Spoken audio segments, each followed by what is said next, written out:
बिस्मिल्लाहिर्रहमानिर्रहीम and welcome to psychology hub. उम्मीद है आप लोग सब खैरियत से होंगे।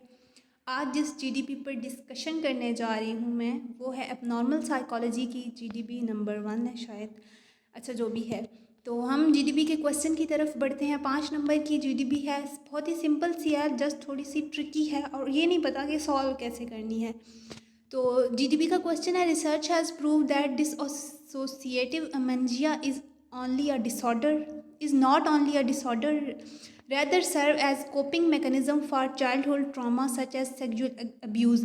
यहाँ पे वो बात कर रहे हैं कि जो डिसोसिएटिव अमेनेजिया में क्या होता है कि आप जो है वो चीज़ों को, इवेंट्स को भूल जाते हैं। इवन कि आप अपनी जो जनरल नॉलेज होता है अपनी लाइफ के बारे में, जनरल चीज़ें होती हैं, उनको भी एक पॉइंट पर, एक टाइप में भूल जाते हैं। तो वो जो डिसऑर्डर है वो सिर्फ एक डिसऑर्डर नहीं है, बल्कि एक अच्छी टेक्निक है जिसमें आप के साथ, अगर एक बच्चे के साथ बचपन में सेक्सुअल अब्यूज़ या फिर ऐसा कोई वाक़या हुआ है जो कि उसकी मेमोरी के लिए उसको अगर उस याद रखेगा तो उसके लिए पेनफुल साबित हो सकता है, तो उसको भुलाने के लिए ये एक अच्छी टेक्निक है। Therefore dissociative amnesia is often associated with post traumatic stress disorder.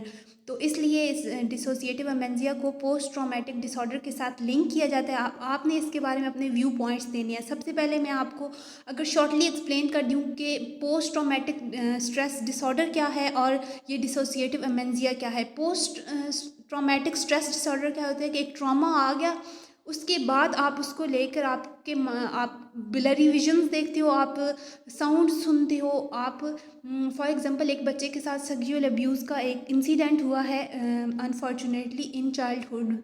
तो वो क्या करेगा, वो अगर उसके साथ अंधेरा था उस वक्त, जिस वक्त वो इंसिडेंट हुआ, इवेंट हुआ, तो वो अंधेरे में जाने से घबराएगा, वो सोशलाइज नहीं कर सकेगा।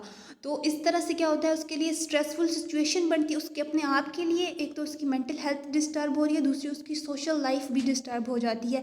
वो लोगों के साथ कोप नहीं कर सकता जिस तरह से उसे करना चाहिए, वो अपनी लाइफ को आगे लेकर नहीं जा सकता उस ट्रॉमा की वजह से जो भी उसकी लाइफ में गुजरा। उसके बाद क्या होता है कि उसके बाद अगर फॉर एग्जांपल हम यहाँ पे सपोज करते हैं कि उस बच्चे को डिसोसिएटिव अमेनेजिया हो गया, मतलब एकदम से वो सब कुछ भूल गया, सारा जितना भी ट्रॉमा हुआ था वो उस इवेंट के बारे में भूल गया।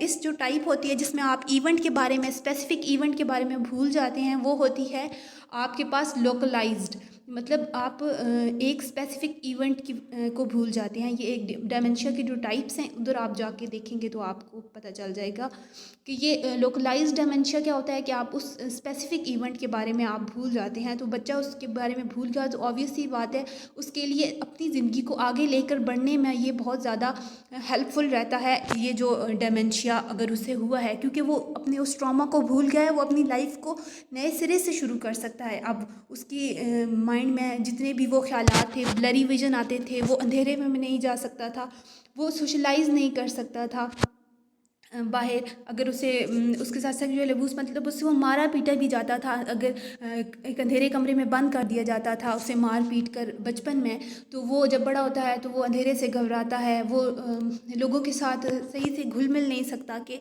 सारे लोग ही ऐसे होंगे, मतलब उसको ऐसे लगता है ना, क्योंकि वो ट्रॉमा से गुजरा है, उसके माइंड में वो चीज़ें बैठ जाती हैं। तो डिसोसिएटिव अमेनेशिया की वजह से वो सब चीज़ें वो भूल गया, अपनी लाइफ को अगेन से शुरू कर देता है। बिल्कुल उसको ऐसा लगता है वो उस इवेंट को अपनी लाइफ से निकाल देता है। ये बेसिकली आपके स्ट्रेस कोपिंग एक टेक्निक भी कहा जा सकता है, क्योंकि ये आपका अपना माइंड होता है जो डेमेंशिया क्रिएट करता है। क्योंकि वो क्या होता है कि आप एक स्ट्रेसफुल सिचुएशन है, पेनफुल सिचुएशन होती है जो पेशेंट होता है हमारा उसके लिए, तो वो उससे कोप करने के लिए ये उसका अपना डिफेंस मैकेनिज्म होता है। जिस तरह से हमने डिफेंस मैकेनिज्म पढ़े थे ना, रिग्रेशन, जिसमें आप रिग्रेट कर देते हो, अपनी फीलिंग्स को अनकॉन्शियस में भेज देते हो, सेम इस तरह से होता है। क्योंकि अमेनेजिया भी एक ऐसी सिचुएशन है जिसमें आपको नहीं पता होता कि आपको कब वो इवेंट याद आ जाता है, लेकिन जितनी देर तक वो अनकॉन्शियस में रहेगा, वो आपके बैक माइंड में रहेगा, आपको नहीं याद आएगा, ऑब्वियस सी बात है आपकी लाइफ ईजी होगी और आप आसानी से अपनी लाइफ को आगे लेकर चल सकेंगे।